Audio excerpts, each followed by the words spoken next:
Hello મિત્રો, મારી આ યુટ્યુબ ચેનલમાં આપ સર્વનું હાર્દિક સ્વાગત છે।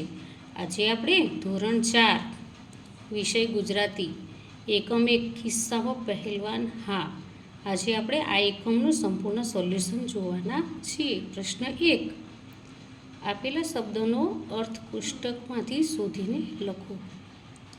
આ કોષ્ટક છે, તેમાં મેં આ શબ્દો શોધ્યા છે। આ રીતે છે। હવે પ્રશ્ન 2, કૌંસમાં આપેલા શબ્દોમાંથી બંધબેસતા શબ્દની જોડ બનાવવાની। તો ઉદાહરણ આપ્યું છે, બુસ્કોટ તો ખિસ્સું, આંખ તો આંસુ, તડકો તો સૂરજ। અને હવે પુસ્તક તો દફતર, ઇસ્ત્રી તો ધોબી। આ રીતે મેં જોડ બનાવી છે। હવે પ્રશ્ન 3,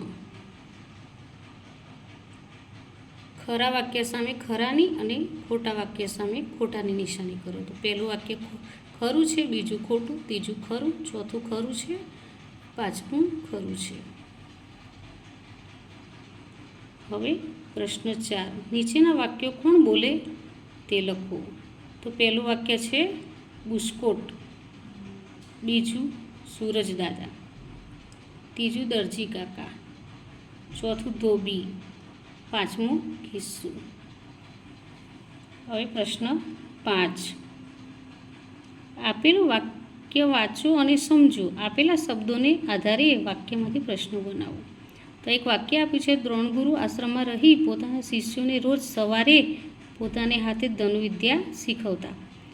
તો એમાં 5 પ્રશ્નો મેં બનાવ્યા છે। હવે આપણે આગળ જોઈશું। હવે પ્રશ્ન 6, પાત્રો દ્વારા બોલાયેલા 2 સંવાદ લખો। સૂરજ દાદાનો સંવાદ લખ્યો છે, દરજીભાઈનો લખ્યો છે, ખિસ્સુ, ધોબીભાઈ અને બુસ્કોટ, આ બધાના સંવાદ અહીં લખેલા છે।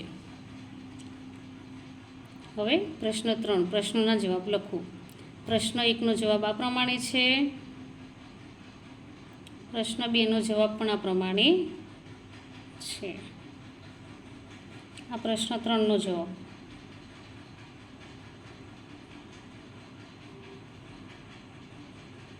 આ પ્રશ્ન 4નો જવાબ,